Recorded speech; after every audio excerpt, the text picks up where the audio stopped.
You promised you'd move out when I got back, right?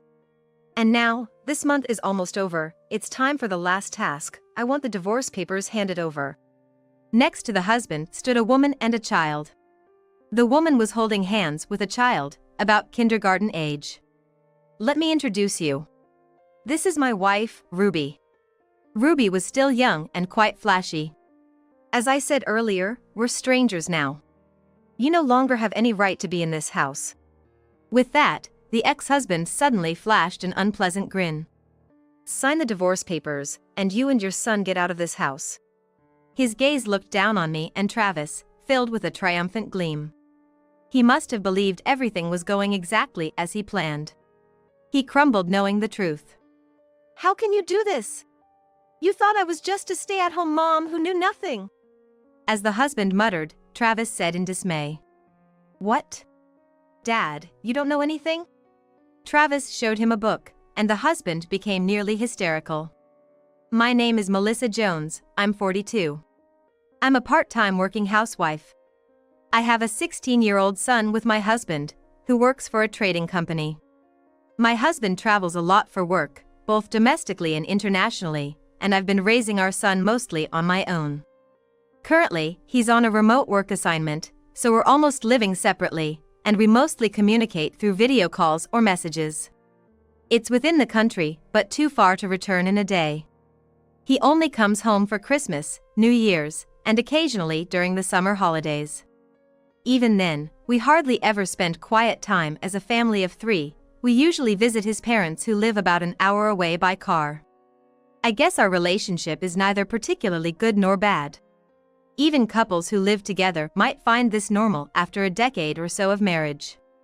There is familial love, but no romantic affection. His company is considered a major corporation, so we've never really struggled financially. With my husband often away, I stayed at home full-time when Travis was young. He agreed to this to ensure that Travis wouldn't feel lonely. However, as Travis reached the upper grades of elementary school and we began living separately due to my husband's job, he seemed increasingly annoyed by my presence. I suppose it's a phase people his age go through. My brother was the same. So, I started thinking about getting a job myself. It's fine for you to work, but I don't want it to look like I can't provide. When I discussed wanting to work, that was my husband's first response. If you're going to work, pick something that feels like an extension of your hobbies or something that shows you're leveling up.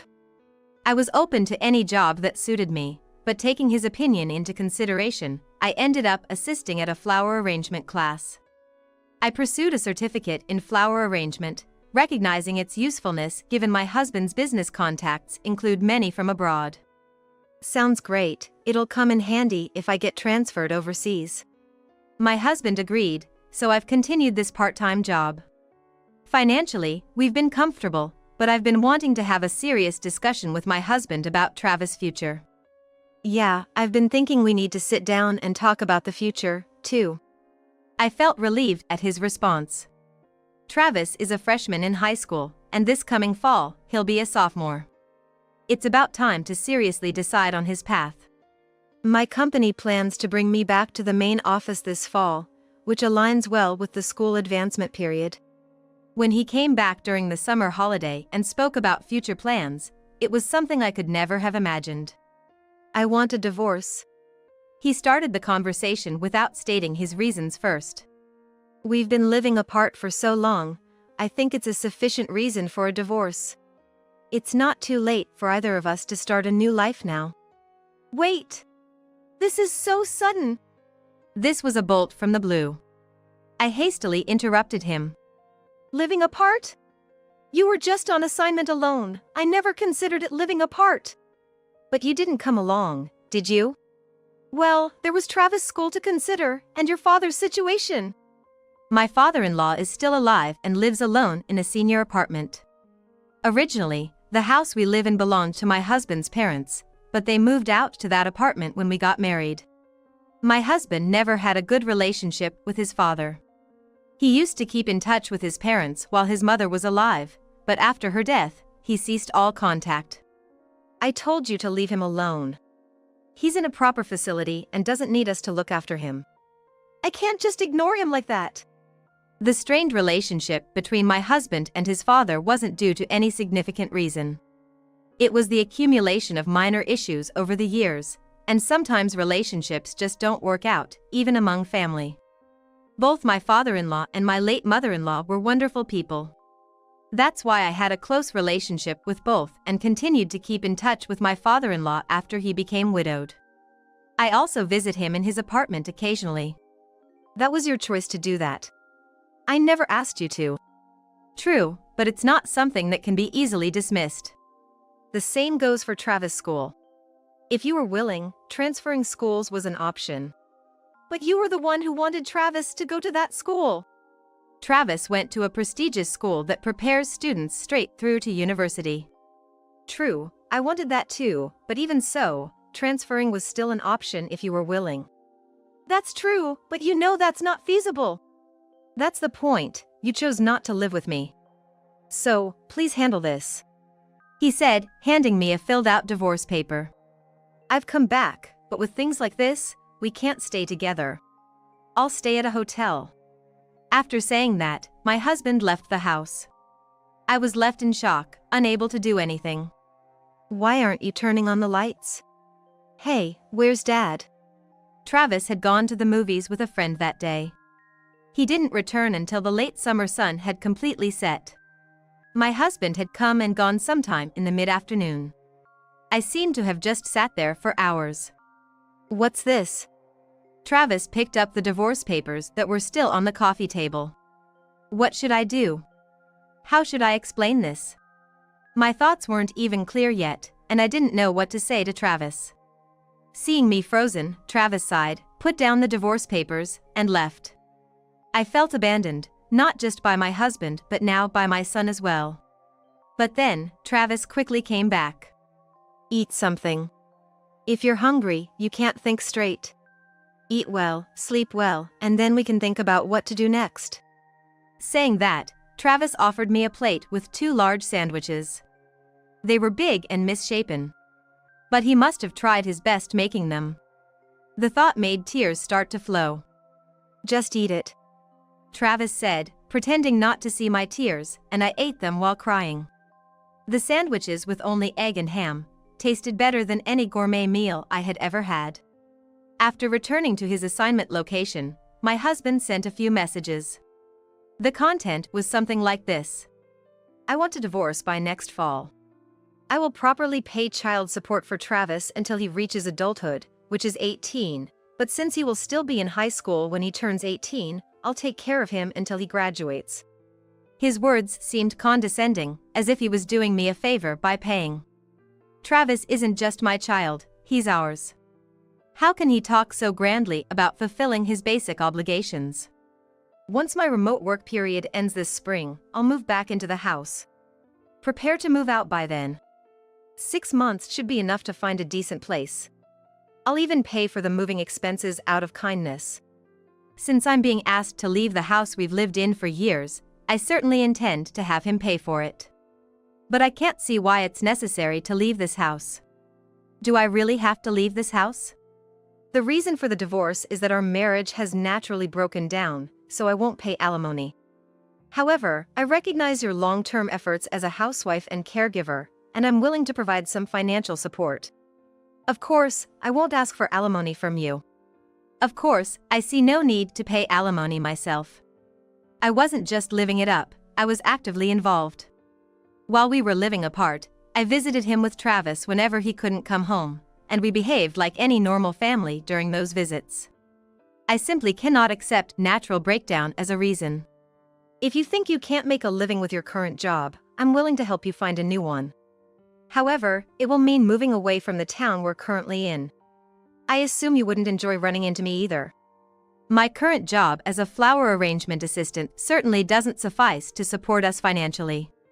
But to be told to leave this town and find a job elsewhere, I simply cannot accept such a demand. Why should I have to do such a thing? Travis' custody will go to you. He's more comfortable with you since you've been together for so long, and he's nearly an adult anyway. He shouldn't always have to depend on his parents. I'm willing to help with advice if Travis needs it, but I won't initiate any visits. If we do end up divorcing, of course, I plan to take Travis custody. But reading this, it seems like my husband is ready to abandon even his son. How can he be so cold? It would devastate Travis to know this. After reading everything, I sighed. There isn't a single reason here that I can accept. What a selfish argument. I was shocked and despaired when he mentioned divorce, but I've come to think I'm better off without such a selfish person. I went to his assignment location to talk to him. It was during work hours, but I have a key to his apartment. When I entered, the room was as neat as ever. It felt devoid of life. He's always been meticulous, but it really looked like a showroom. I was waiting in the apartment when he came home at night. "Were you here? You should have at least texted me if you were coming," he said grumpily. "Did you bring the signed divorce papers today? I'm done on my end, you could have just filed them without me." He didn't even look at me, took off his suit jacket, and loosened his tie. Everything was carefully hung and straightened. He was always like this. I remember when we lived together. Everything had to be perfect, a man without flaws. "Did you come for a surprise inspection, thinking there might be a woman? If so, you're out of luck." Indeed, there was no sign of that. "What about dinner?" I ate out. It's usually like this. I haven't enjoyed a home-cooked meal in who knows how long. He said sarcastically, then took a cold beer from the fridge, sat at the table, and started drinking. "You see, this is why I said I wanted a divorce. I'm tired of living like this for years. If you wanted me to come, you should have just said so. Travis is here, and even though you say it's just part-time, you started working, you have your own routine. I couldn't ask you to drop everything and come," he said and took another sip of his beer. Continuing to live like this, one day I just thought, maybe I don't need a family at all. It seems he's insisting that our separation during his solo assignment is the cause of the divorce. Then couldn't you at least wait until Travis graduates high school? Just 2 more years, no, actually just 1.5 years now. No, I want the divorce by next fall. What's happening this fall? At this question, my husband showed a slight reaction. "I told you, I'm going back to the main office. It seemed like a good opportunity. Can't we live together as a family for at least the last year?" "No, only until next fall." The discussion was at a standstill. My husband was adamant about wanting a divorce by next fall.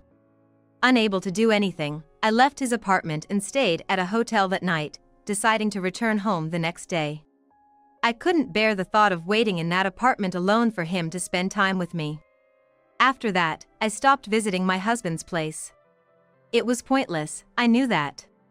We communicated important matters via messages that could be saved and began preparing for various things towards spring. First, I discussed the unacceptable aspects of my husband's proposal. I demanded that he continue to pay for Travis' tuition until he graduates from college. If he didn't agree, I wouldn't sign the divorce papers. An angry call came after I sent that message. "I said until he's 18. If you don't like that, then I won't pay any child support after the divorce." "That's not possible. Until the divorce papers are filed, we are still married, and you are obliged to pay child support until Travis is an adult." After several exchanges on this matter, my husband finally gave in. "Fine, I'll pay the tuition for 4 years, but if he needs more time to graduate, I won't pay a penny more." "Understood, please ensure that for 4 years. And put it in a notarized document." "You don't trust me?" "Of course not. A man who suddenly pushes for divorce for such reasons cannot be trusted without proper documentation, as his mind might change any moment. If you can't agree to that, we'll go to mediation, and if that doesn't work, to court." Then he agreed to put it in a notarized document. "But in exchange, I won't pay any alimony." "Fine by me. I won't pay either." "Fine, then hurry up and file the divorce papers." Each time, I confronted him with aspects of the divorce terms I couldn't accept. "What about the division of property?" "I've been supporting you, a jobless person, and you still want more?" "I wasn't just being supported, I was raising our child. If you're going to talk like I'm some jobless parasite, Then we'll settle this in mediation or court. Reluctantly, he agreed to the division of property, and of course, we had that notarized too. As my husband was a high earner, it amounted to a considerable sum. That should be enough. Now file the divorce papers. Well, you said by next fall is fine, right? Let's wait, there might be something else. If you think dragging this out will make me change my mind about the divorce, you're sorely mistaken. As fall approached, my husband increasingly failed to hide his frustration. Why are you so irritated? A slight delay shouldn't be a problem, right? It is a big problem. Is there some urgent reason? If there is, tell me, and I might reconsider. Even when I offered to compromise, he insisted there was no such reason. In that case, I see no problem with not agreeing to the divorce until I'm satisfied. Right now, I have the upper hand. I'll take my time with this as I please. While stalling on signing the divorce papers, I've been moving forward with many things, and the months have flown by quickly. When will you finally file the divorce papers? The year has already turned, hasn't it? My husband, who didn't come home for the New Year's, said impatiently. Yes, it's already a new year. But there are still months until fall. I think a little delay won't hurt. I've been telling you to do it by the end of this fiscal year. I want to be divorced before I return to the headquarters. It's hard to make up my mind, and there's a lot to do. I replied, dodging my husband's demands smoothly. Have you decided where you'll live then? Don't worry, that's already settled. Good. I'll be commuting from that house starting the new fiscal year. He said, sounding genuinely relieved. Take care on your way back. Even though you say that, you and Travis will be leaving the house as I move in. Remember, I'm not coming back to your place. I understand that without being told. I have no intention of accepting him as family anymore. And in the last week of September, my husband returned home. While various arrangements had been completed, the divorce papers had not yet been submitted. You promised you'd move out when I got back, right? And now, this month is almost over. It's time for the last task. I want the divorce papers handed over. Next to my husband stood a woman and a child. The woman was holding hands with a child, about kindergarten age. Let me introduce you. This is my wife, Ruby. Ruby was still young and quite flashy. Nice to meet you, is this your son? Ruby awkwardly hid the child behind her. What's his name? Hey, stop it. That's none of your business. My ex-husband said, shielding the child. As I said earlier, we're strangers now. You no longer have any right to be in this house. He said, suddenly flashing an unpleasant grin. Sign the divorce papers, and you and your son get out of this house. His gaze looking down on me and Travis, filled with a triumphant gleam. So it was all about that. What about it? All the arrangements should be done by now. You agreed not to ask for any alimony. I'm relieved to hear that. I heard from Hugo about what he gave you, and now you don't have to feel guilty anymore. It seems those were the last words she spoke to Hugo. Yeah, that's right. I really wanted to have everything settled by today, but I'm truly sorry that's the only thing I couldn't manage. But it looks like we'll make it in time for Samuel's school enrollment. Yes, the reason my husband that was rushing the divorce was to ensure that the child he had with Ruby could start school on time. As a parent, I can understand the desire to enroll the child in elementary school as a legitimate family. But that's a separate issue from ours. I told my husband and Ruby. About the alimony, I will be claiming it. But it's clearly stated in the notarized document, we agreed not to pay alimony. Yes, regarding the divorce. I clarified, showing the prepared notarized document. There will be no alimony paid between us for the divorce. However, I will be claiming compensation regarding your relationship with that woman and her child, and from her as well. Don't joke. I'm not paying a dime. My husband exclaimed angrily. Samuel, the child, startled and clung to Ruby. I'm not joking. Adultery can be claimed within 3 years from the day you find out about it. It's clearly established. Alimony for divorce and for adultery are different matters. However, since it turns out your reasons for divorce, a prolonged solo assignment and separation, were false, it looks like I might be able to claim divorce alimony as well. What are you talking about? The real reason for the divorce is them. You want to divorce me to remarry her and acknowledge your child, right? If that's the reason, of course, I'd claim alimony. It's clearly determined by law. If a divorce is based on lies or coercion, the marriage itself can be annulled. A marriage entered into through deceit or coercion can be annulled by a family court. I explained, showing them the documents I had brought. The divorce isn't final yet, but I think we can amend the contents of that notarized document. My husband's hands trembled as he held the documents. So, let's have a proper discussion about the divorce alimony again, I said with a broad smile. Then the agreement about Travis' tuition is off. That's impossible.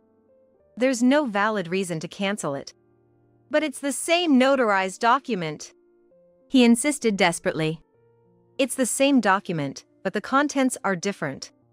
If I had lied, maybe your argument could hold, but there are no lies on my side. This is the fact and the truth. I want my husband to fulfill his responsibilities as Travis' parent. He agreed to that demand. And there were no lies involved. So, I don't think your claim will hold. Fine, understood. I'll pay if I have to pay. Thank you, I said, beaming with a smile, ensuring my husband and Ruby felt as frustrated as possible while I remained cheerful. You're such a greedy woman, my husband spat out. But as long as you get paid, you'll be fine, so just hand over the divorce papers already. Yes, that's fine.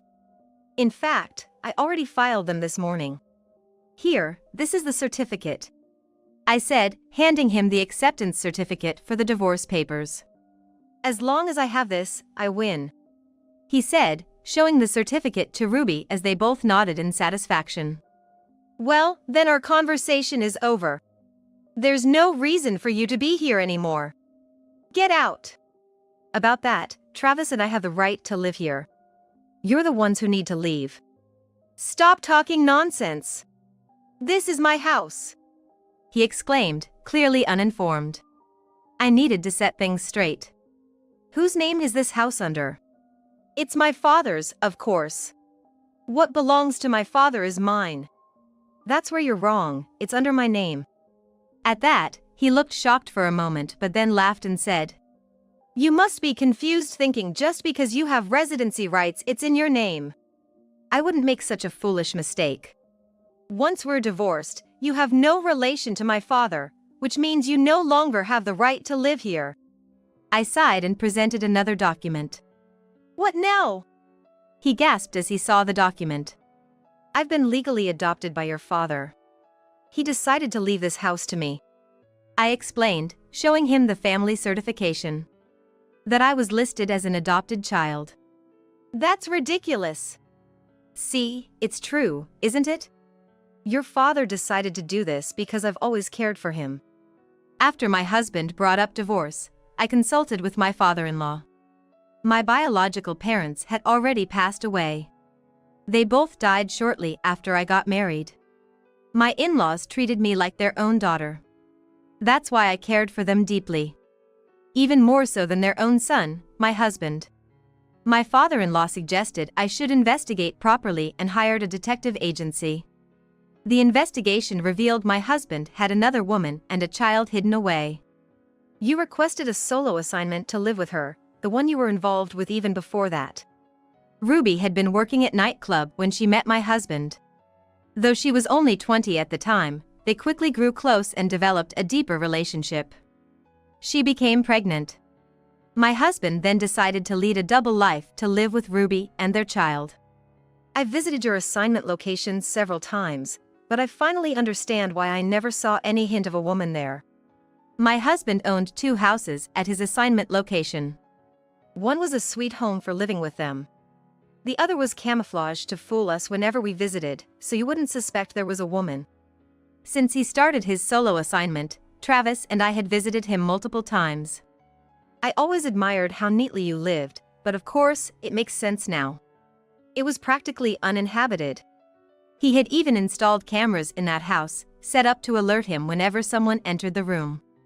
Your father was so appalled by your deceit that he decided to leave you nothing. He proposed adopting me so that everything would go to Travis instead. All this. My husband was likely believing everything was going according to his plan until the truth hit him, and he slumped down. Upon learning the truth, he slumped down right there. Do you understand what disinheritance means? Your father is processing that. What is that? Simply put, it means removing you as an heir from your father's will. Once the family court issues its decree, you'll officially lose your inheritance rights, and it will pass to Travis through representational inheritance. There is a legal procedure available when a decedent decides to exclude a supposed heir for certain reasons. In this case, because of nearly severing ties with his father and due to his terrible treatment towards his family, your father decided to act. When a property owner dies, the supposed heirs, known as presumptive heirs, have rights to a legally protected share, the minimum that they can inherit. If the owner does not want even that minimum passed on, this final method can be employed. His father expressed gratitude for how I've stood by him over the years, and in apology for your actions, he chose to proceed with this plan. When you lose your status as an heir, Travis, as the grandchild, can inherit in your place through what's called representational inheritance.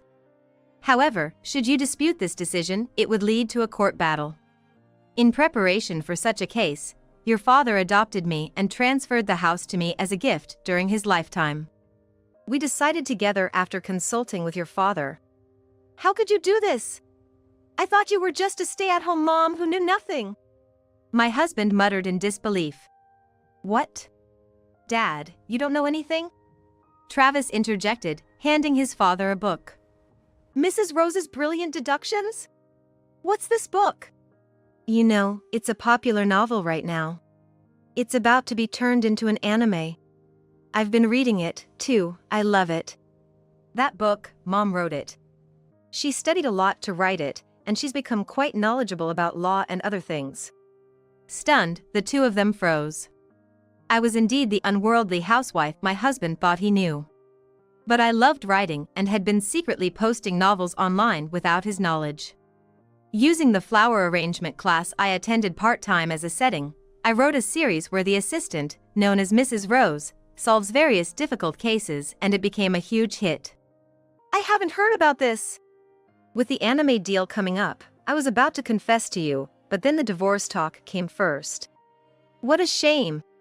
Then the royalties from that book are marital property, right? How much will you make from the anime? We'll need to divide that properly, won't we? Unfortunately, the divorce is already finalized. Royalties and earnings from the anime adaptation have nothing to do with you now. Hearing this, my husband yelled out in frustration, repeating it's a lie over and over. Incredible. For years, you belittled and tried to deceive me, and now you want to share when you realize I have value? If you have anything else to say, you'll need to speak to my lawyer. Now, please leave immediately. I concluded, promptly expelling my husband and Ruby from the house. I felt sorry for little Samuel, but there was nothing I could do for him. My husband repeatedly asked for reconciliation, but there was no way I would accept that. Instead of that, make sure you officially recognize Samuel. He's about to start elementary school, right? It's cruel to leave things as they are. Later, Ruby also pressed for Samuel's recognition, and it seems they officially registered and became a recognized family. Which is only right for a responsible parent. After the elementary school started and their lives settled down, I sent a demand letter for alimony. After all, his affair and the double life he led for years had to be addressed. The alimony turned out to be a significant amount. You're making a good sum now, aren't you? Then cut me some slack on the alimony, let's pretend it never happened. He ridiculously requested, but of course, I rejected that. Regardless of who I am, the fact that your actions hurt me is undeniable. The alimony is compensation for that hurt, a monetary apology, so you'll need to pay an appropriate amount, and it has nothing to do with my income. When I threatened legal action, moving from mediation to court if he continued to refuse, he reluctantly agreed to pay. It seems my husband borrowed money from his company to pay the alimony for both of us. He thought he could quietly continue working at the headquarters and repay the debt, but his actions eventually became known to the company. Moreover, it was discovered that his request for a solo assignment was for such an unethical purpose. Heaven's vengeance is slow but sure, as the saying goes. They say God is watching, and how true that is. Used for such immoral ends, the senior management at his company was furious. As a result, he was demoted and transferred to a subsidiary in a rural area. His salary was reduced, and now he and his wife are struggling to repay the debt. But ultimately, it might have been for the best. In a new place, Samuel can start fresh without anyone knowing he was born under such circumstances, living as a normal family. An innocent child should not suffer because of his parents' actions. As for me, after the divorce, my work was animated as planned and became quite popular. Merchandise was launched, and as the era shifts towards digital media, the printed books I released with extras were a hit. My editor keeps urging me for the next work. My life is busy, leaving me no time to dwell on past wounds. Anime is hugely popular abroad. My work is broadcasted here and there, receiving significant international feedback. Despite everything, Travis has grown up straight and strong. He's about to start college this spring, and during those 4 years, he told me he wants to find what he truly wants to do and what he is good at, just like I did. "It's my life, Mom. I won't rely on you," he says with cheeky confidence, but as a parent, I'd be happier if he relied on me a little. For now, maybe I'll write a new story with a cheeky college student as the protagonist. I have a feeling that the next work will also be a hit. I think these things to myself as I watch my reliable son. "Don't get cocky, you old hag." With those words, my son-in-law, Michael, shoved me aside. Ouch! The moment I fell to the floor, pain shot through my leg. As I lay there unable to stand, Michael looked down at me. "What are you thinking, acting all high and mighty, when you can hardly even walk? Do you realize who's providing you with this comfortable life in such a big house? You're penniless and useless since your husband passed away. And now you have the audacity to intrude into my family's life. Remember, you are staying at our house now. Know your place. Do not defy me, or I will send you off to a care facility right away." Leaving those words behind, my son-in-law Michael returned to his room. Have I ruined my daughter's family? I would have been better off alone. I should not have come here. My name is Nancy. I lost my husband 2 years ago and have been living alone in this house filled with memories of him. I've always had a bad leg and depended on my husband's help for my day-to-day activities. Whenever I had pain or numbness in my leg, my husband was always there to support me. I admired my kind and considerate husband. However, an unexpected accident took his life, leaving me all alone. The unexpected event left me deeply depressed, and I found myself crying all day, every day. But it was my only daughter, Rachel, who saved me. "Mom, if you keep crying, it will make Dad sad in heaven. He will always watch over us and protect us." Rachel. "Let's be strong together, Mom. I will support you from now on. So please don't cry anymore. Smile." Rachel has always been a strong and dependable daughter who encourages me positively at all times. She must have inherited her father's strength. Thank you, Rachel. You're right, I can't keep wallowing in sorrow. It would worry your dad too much. That's right, Mom. If you keep crying, Dad might worry so much that he can't even find his way to heaven. We shared a small laugh and decided to move forward together. 5 years have passed since my husband passed away. Rachel, who was in high school at that time, has become a respected working professional and got married 2 years ago. After their marriage, the couple built their own house and Rachel moved out of our family home, which is about an hour's drive away. Back then, she had repeatedly persuaded me to live with them, but I firmly refused. It was because I didn't want to interfere with the newlyweds, and also because I didn't want to leave this house where I had spent so many years with my husband. Although I'm touched by the offer, I intend to continue living here with your father's memories. But what if something happens, Mom? There won't be anyone to help you. Dad may be watching over you, but he can't help you anymore. I understand, Rachel. But it's okay. You should live your own life with your husband, not worrying about taking care of me. Focus on your new family. Although Rachel looked a bit worried, she reluctantly agreed when I insisted. In truth, living alone had its difficulties, but I didn't want to burden my daughter, so I managed to get by. The season had turned to winter. When it got cold, my legs would start to give me trouble. The cold exacerbates the pain and numbness, so I tried to keep as warm as possible. But compared to the warmer seasons, it was much harder to go about my daily life. The winter was particularly harsh that year, so I decided to ask the hospital to increase my medication. Of course, I didn't say a word about this to my daughter and her husband. I didn't want to cause them unnecessary worry or be a burden to them. But my condition was deteriorating. There were times when even standing was difficult, let alone walking. I managed to cope with the pain and go on with my life, but eventually, my daughter Rachel noticed something was wrong. It happened on Christmas Eve when Rachel came to bring me presents. The doorbell rang, and as I tried to get up to welcome her, I couldn't stand. Rachel must have been worried when I didn't answer the door after several rings, so she unlocked the door and walked in. "Mom, are you okay?" "Sorry, I'm just not feeling too well today." I tried to put on a brave face and smile, but Rachel saw through me. "Mom, you don't have to push yourself. Please, come stay with us. I can't bear to see you suffer like this." "It's okay. I just couldn't move for a moment, but I'll be fine once I take my medicine." No matter how stubborn I was, Rachel insisted. I knew something was wrong the moment I walked in. "You, who always keeps everything neat and tidy, have left things lying around, which is unlike you. You're so unwell that even tidying up must be a struggle, right? Also, your medication has increased. It's on the table, but there's a lot more than last time." Rachel was right about everything, and I was left speechless. "Please, even if it's only until you're feeling better, come stay with us. When you're back on your feet, you can return to this house. Dad would want the same." With that, Rachel embraced me. I hadn't realized how strong my daughter had become. Rachel was no longer the child I thought her to be. She had become a responsible adult. "Rachel, I'm sorry. I'm truly sorry. We're family. Even though I've moved out after getting married, you and Dad are still my precious family." Her warm words touched my heart. I nearly cried, but I held back my tears and smiled, saying thank you. I agreed to live with them for a while. I packed up some of my things and Rachel drove me to her and her husband's house.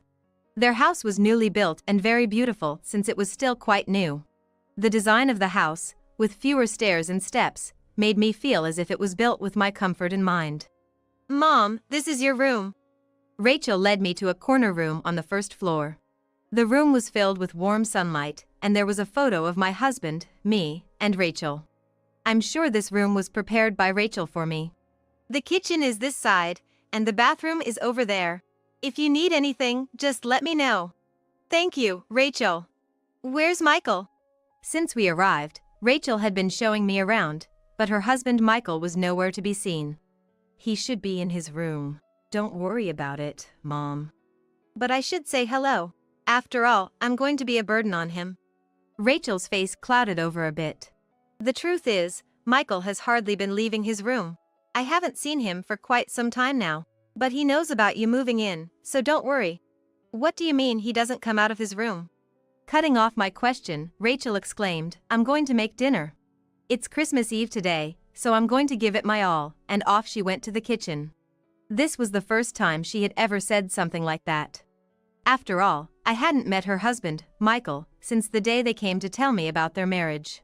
There was no formal meeting with Michael's family, and no wedding ceremony. According to Rachel, Michael's parents are too busy for a formal meeting. We decided together that we didn't need a wedding. As for me, I would have liked to meet his parents if possible, and even a modest wedding ceremony would have been nice. But whenever I brought it up, she would brush me off, saying, maybe when things settle down. So I had stopped bringing up the topic. That night, Rachel served up a homemade meal. Roast chicken, salads, pizzas, and other extravagant dishes that I wouldn't normally make myself filled the table. Michael was not there, as expected, but I did not mention it and took a seat. "This looks delicious. When did you become such a good cook?" "I've been studying a lot. Just taste it." She deftly served the dishes onto my plate, and I took a bite of salad with Rachel's homemade dressing. It's delicious. Really? I'm so glad. Eat up. She seemed so pleased that she kept piling food on my plate. We ate our fill and talked late into the night. It had been a while since I had a meal and a chat like this with Rachel, and it was really enjoyable. Oh, it's already 10 p.m. I have work tomorrow, so I'm going to clean up quickly. You rest, Mom.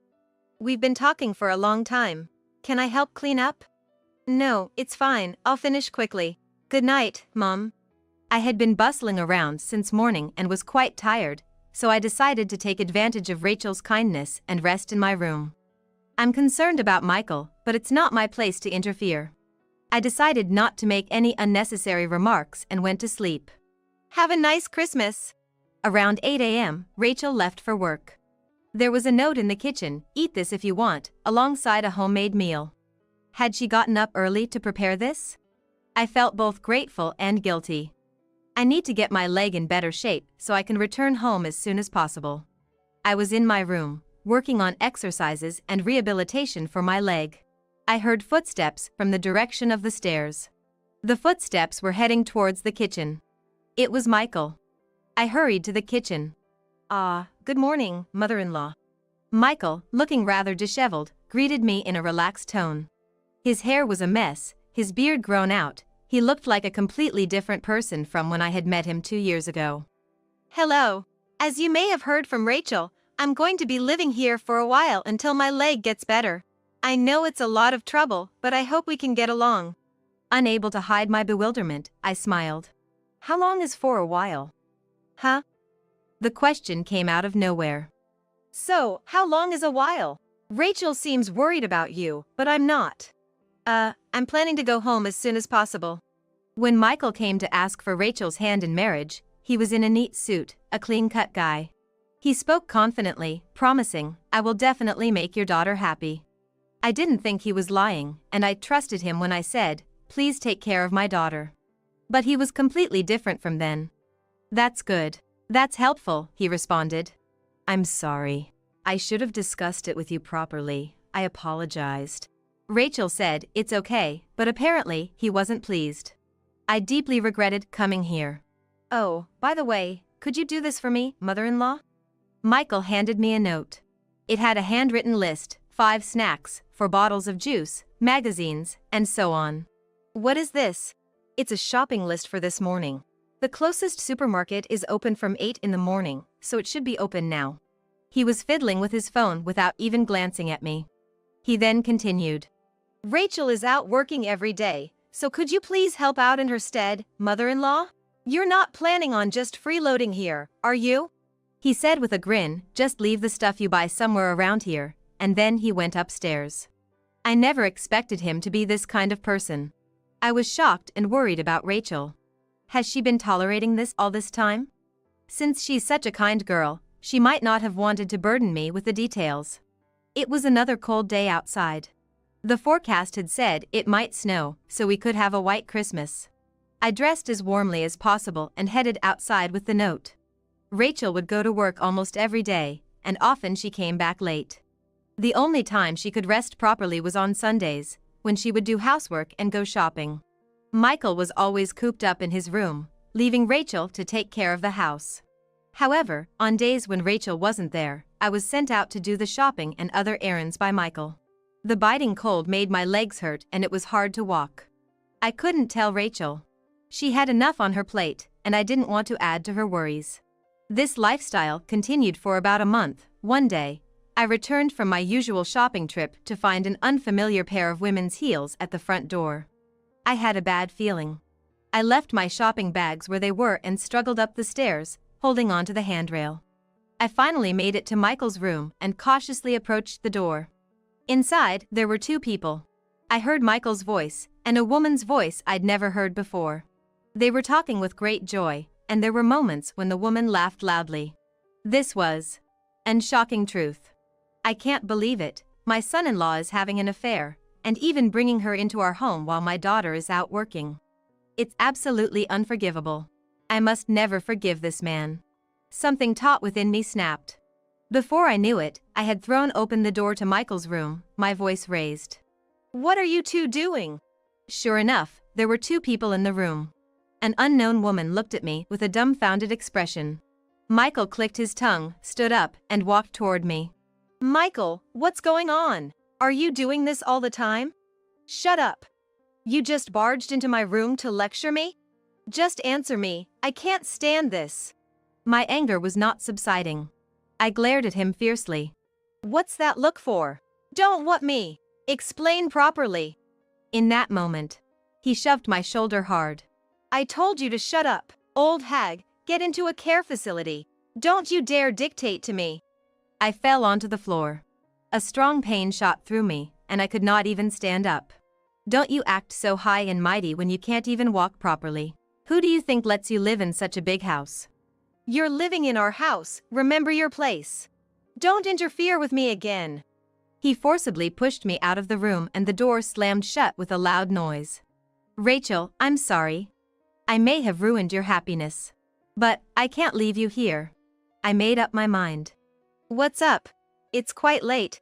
I have something to talk about. I'm sorry to bother you when you have work tomorrow. Rachel came home around 9 p.m. that night. Usually, we would just exchange words like good night, have a good rest, but today, I had her come to my room. And I told her everything that happened today. It was hard for me to tell the story, but it must have been even harder for Rachel herself. Rachel listened to my story in silence. I see. Thanks for telling me. Rachel. Having heard everything, Rachel managed a sorrowful smile and said nothing. Despite her brave front, it was clear that she was in deep pain, possibly on the verge of tears, and I couldn't stand idly by. Rachel, this is not okay. You can't keep enduring this. I'll always be here to protect you. And not just me, your father too. Slowly, her expression distorted, and a tear trickled down her cheek. The thought of anyone pushing my daughter to such a breaking point was absolutely unbearable. I decided then and there I would do anything to help Rachel, crying in my arms. The next day, Rachel went to work as usual.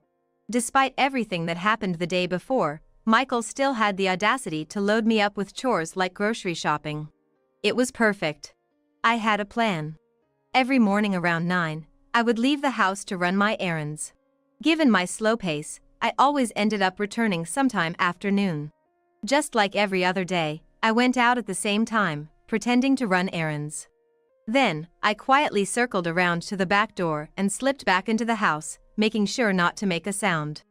I discreetly set up my smartphone camera where it had a clear view of the front door, remote in hand to control the additional camera I had received from Rachel. And then, I waited. About an hour later, the doorbell rang. I hear the sound of footsteps descending the stairs. With a click, the front door swung open. Welcome. Sorry about yesterday, must have surprised you. The woman who was in the house yesterday flung herself into Michael's arms. This was it. In a frenzy, I started snapping pictures. Over and over again, I pressed the shutter. They shared a kiss and disappeared upstairs. I continued snapping pictures until they were out of sight. When the clock struck noon, Rachel was back home. I'm home. I had asked her to finish her work in the morning and come back home. Michael's mistress was still inside our house. I signaled to Rachel with my eyes and together we opened the door to the upstairs room. What? Rachel? Hi, Michael. I finished work early today. I've told you to inform me beforehand if you're coming home early. Why today of all days? The two in the room were visibly rattled by the arrival of Rachel. Michael was even more flustered than when I had appeared the day before. And he glared at me. It was you. You spilled the beans, didn't you? After intruding into our home and causing such chaos. You're just a penniless retiree, leeching off your daughter. He raised his voice and attempted to push me away. Rachel stepped in front of me. Stop it. Out of my way. Are you seriously prioritizing your mother over your own husband? Well, aren't you prioritizing your mistress over your own wife? Just get out of my way. I want your mother out of our house now. Our house. He still seemed to think the house was his. I never told you, but the owner of this house is my mom. What? This land and house, they belong to my mom. She's the one paying all the taxes and expenses. But if you knew that, your pride would be hurt, wouldn't it? Besides, I saw no need to tell you, since you're always cooped up at home without a stable job. Indeed, as Rachel pointed out, I owned all of the land in this area. My late husband had originally owned it, but I had inherited it. And as a wedding gift, I had given the house to my daughter. At the time, I thought they were still young and might struggle financially, so I arranged for all the taxes and expenses to be paid from my account. But not only do you just stay cooped up at home, you're also bringing women I don't even know here. No, Rachel, wait! Against Michael's too late attempt at an excuse, Rachel declared a divorce. She even added she already hired a lawyer. So, I'll need you to leave by tomorrow. This is an eviction notice from the homeowner. Michael was speechless, and the mistress scurried off. What are you talking about, asking me to leave by tomorrow? Hey, Rachel, let's talk. If we talk, I'm sure you'll understand. You better listen to what the homeowner is saying. Michael just crumpled right there, at a loss for words. In the end, the couple divorced. Abandoned by his mistress, disowned by his own parents, he had no one to turn to and reportedly took up live-in work somewhere. We sold the house where the couple had lived and returned to my old house. Now the two of us live together. Hey Mom, do you think Dad would be mad at me? Why would your dad be mad at you? For having poor judgment in men. If that's the case, I'm equally guilty. If your dad were here, he might not have approved of your marriage. That might be true. While making these jokes, we're spending peaceful days.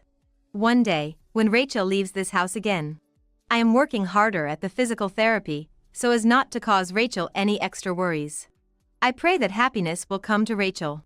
I pray that my legs will get better. I said a prayer to my husband in heaven.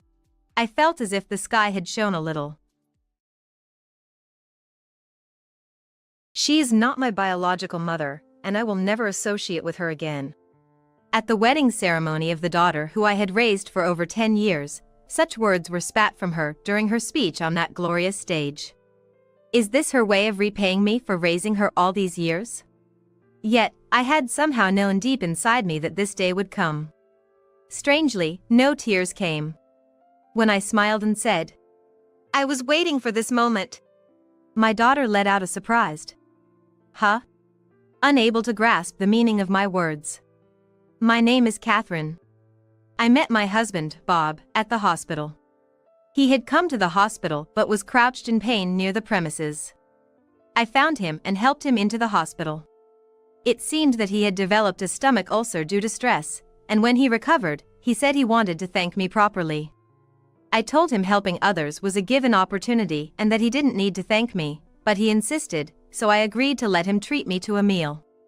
Upon talking, I learned that his name was Bob, and he told me he was having a hard time in his daily life and stress had piled up from all the chaos. When I asked what the stress was about, he told me that his wife had found another man and left him. I felt a slight sense of guilt wondering if I should be hearing all this, but maybe he really wanted someone to listen to his troubles. He shared a bit about his family situation with me.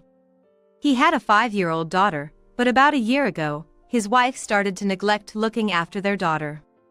Despite leaving their daughter alone at home, every time Bob would contact her, she'd reply, I'm at home with our daughter. Because of this, Bob, who sometimes left work early, believed his wife's words until he found his daughter home alone. Apparently, his wife would leave their daughter alone and go out, and even when Bob contacted her after finding their daughter alone, she still claimed, I'm at home with our daughter.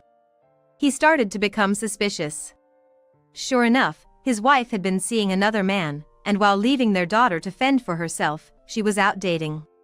When his wife found Bob, who came home early, spending time together with their daughter, she made an excuse saying, I made her to take care of the house just this once. But, when their daughter said, Mom went out with a new daddy again today, there was no more room for excuses. Confronting his wife about this, she defiantly abandoned Bob and their daughter, saying, I don't need you to. I want to live freely. And left their home. Although he wanted to pursue his wife for her wrongdoing, it seemed like she ran away with her lover, so it was impossible. Moreover, it was only suspected that she was having an affair, she hadn't admitted to it, and there was no evidence. Suddenly abandoned by his wife, Bob was left to take care of their daughter while managing household chores and work. He was working to his limit. However, even at his workplace, there were some co-workers who were almost his rivals that spread rumors around saying his wife ran away because there must be something wrong with Bob, making him feel uncomfortable. His in-laws also blamed him for his wife leaving, and his own parents, who lived far away, told him, "Don't rely too much on us." It seems all this stress built up and led to his stomach ulcer. Thinking that he must have been suffering without anyone to listen to him, I decided to listen to his story till the end. When I heard about his job, I told him that I might know of some job openings in his field, which surprised him. The fact that I had connections in his line of work might have been fate looking back now. At the time, I had no thoughts of marrying him, but I did want to help him, so I introduced him to a new job and he quit his previous stressful workplace. As he had a stomach ulcer, everyone in his new workplace was very considerate, and I think it was much easier for him to work there. After he got accustomed to his new job, he once again said he wanted to thank me, so we ended up going for a meal together again. He expressed his sincere gratification at the meal. Beside him was a little girl. He said he couldn't leave the child alone and go out, which I understood, so we all had a meal together. That girl was Ally, who would later become my daughter after Bob and I got married. She seemed quite shy, hiding behind her father, Bob, and looking worriedly at me. I smiled at her, trying to reassure her, saying, "There's nothing to be afraid of," and tried to start a conversation. By the time we finished our meal, Ally had warmed up to me. After that, we started seeing each other more frequently, and I think both Bob and I may have felt a mutual attraction. "I want to marry you, Catherine." It seemed he had already completed the divorce with his former wife. This was because after his ex-wife was gone, Bob's in-laws has started to prepare filing a divorce of Bob and his ex-wife. The process seemed legitimate, so without any doubts or second thoughts, Bob filed their divorce. Bob was very concerned about being a single father, but still passionately expressed his desire to marry me. I can't deny I was attracted to him too, so I accepted his proposal. Since Ally had also become fond of me, I thought we'd be able to live together just fine as a family of 3. Sure enough, life with the 3 of us went smoothly. Well, until Ally entered high school and some time had passed, that is. I believe we got along well, even though Ally and I were not related by blood. I even had the confidence that I cared for Ally more than her biological mother. I wouldn't leave a small child alone to go on dates with a man who wasn't my husband. If the former wife had planned to introduce the man to Ally as her new dad, she probably planned to get divorced and take Ally with her. But she left, abandoning Ally as well. I was determined to care for Ally more than such a person. However, it seems like whether my feelings were being fully conveyed to Ally was another matter. The incident occurred when Ally became a high school freshman. Ally came home and went upstairs to her room without saying I'm home, so I called out, "Welcome home," from downstairs, but there was no response. Worried that she might be unwell, I went upstairs and asked, "Welcome back. You didn't respond, are you not feeling well?" But she glared at me, saying, "Hold on. You didn't even knock, can you not enter my room? I think you're being insensitive." And she yelled at me. The door was half open, so I thought it was unnecessary to knock and spoke to her directly. Admittedly, it was wrong of me to peek into her room without knocking and speak to her. I apologized, saying, "I'm sorry. I was just worried." But I don't think it was something for Ally to get so angry about.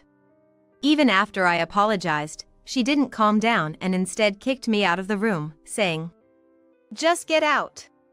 From this point on, Ally's attitude towards me worsened. My attitude towards Ally remained the same even in front of Bob, and when Ally spoke harsh words to me, Bob also chastised her, saying, "Ally, you shouldn't speak that way to your mother." But Ally retorted, "She's not my real mother. We're not biologically related," leaving both me and Bob at a loss for words. Bob and I discussed what to do, but we were both shocked by Ally's sudden change and could only think, it must be a teenage rebellion. It should calm down eventually. So we had no choice but to wait for Ally to calm down. But Ally's rebellion against me never subsided, And even when she was about to graduate from high school, she still acted hostile towards both me and Bob. Honestly, hearing we're not related by blood over and over does stress me out. So, considering our emotional well-being and hoping that Ally would calm down, Bob and I decided that Ally should live alone while attending college.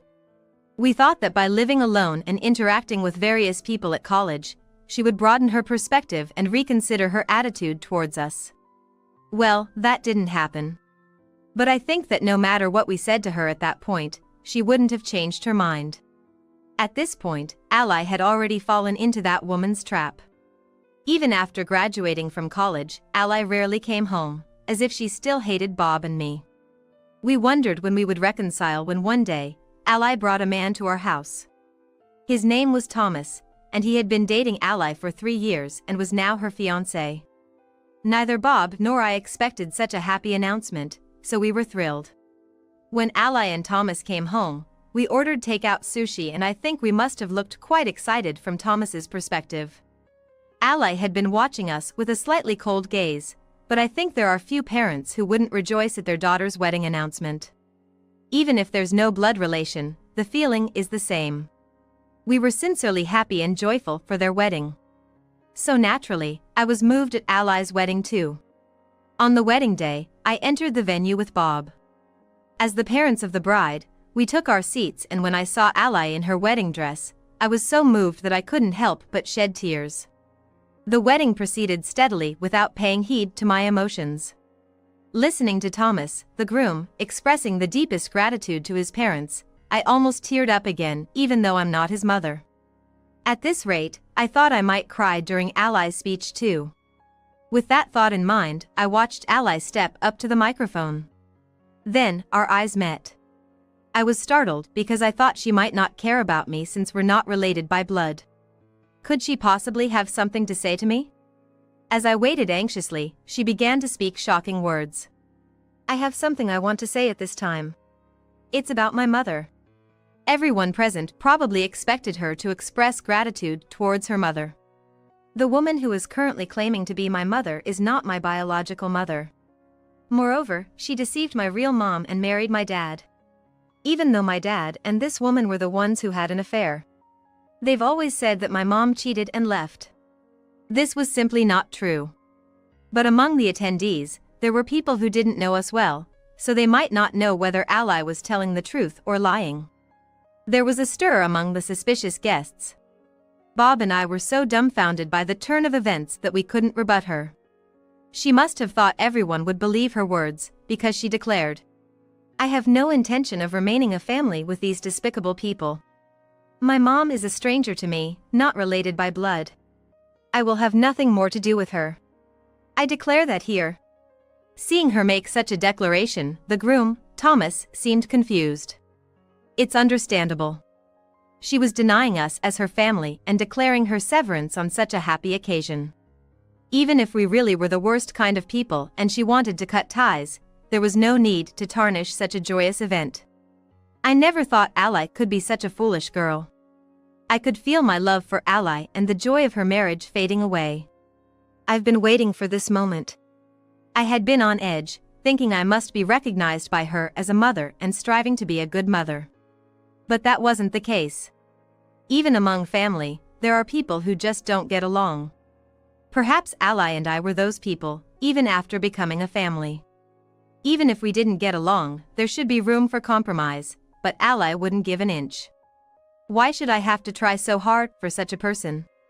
I might have been waiting for a chance to not worry about Ally anymore. And that chance was now. Huh? Ally let out a surprised voice, perhaps because my reaction was different from what she imagined. But neither Bob nor I cared about Ally's confusion. Well, shall we go home then? It seems like we're not being recognized as parents here. You're right. I'm not in the mood to celebrate such a ceremony, especially after being falsely accused of having an affair. Bob nodded at my words, and we held hands as we left the ceremony hall. Is that really true? No way, it must be a lie. The hall buzzed with the whispers of those who couldn't quite believe what Ally had said. Amidst this, as we headed towards the exit, a disheveled woman who seemed to have arrived late hurried in, crying out, "I'm the real mother of the bride," as she entered the hall. Bob reached out in front of me, as if to protect me from the woman, but she didn't even look at us. Instead, she strode to the seats we had just left, plunked herself down, and started demanding, "Come on, hurry up and serve the food and drinks." The guests who were attending the ceremony were comparing us, the couple, with the woman, with a baffled expression. Just from observing this situation, it would be easy to infer who would commit something dishonest, like cheating. The woman, who had put on thick makeup and began making a scene about alcohol and food as soon as she arrived, was Bob's ex-wife and Ally's real mother, Wanda. Bob and I had known all along that she was in touch with Ally. Wanda had first approached Ally during her freshman year in high school. Around the same time, Ally had started to show an awful attitude towards Bob and I. When Wanda met Ally in secret, she told her that the reason they had been separated all this time was because of a trap Bob and I had set. She claimed that it was actually Bob who had cheated, with the other woman being me, and that Wanda had been distanced from Ally by every possible means. Ally believed her mother's words and began to treat us harshly, likely planning to call her real mother after condemning us at the ceremony. I never thought she'd actually invite her to the wedding. Wanda probably approached Ally because she wanted money. How do you know that? As we were on our way home, Bob shared his thoughts about Wanda, prompting me to ask him.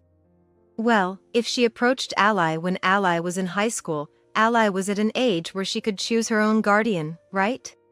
But Wanda didn't try to get custody of Ally. That's because she didn't have the money to send Ally to college.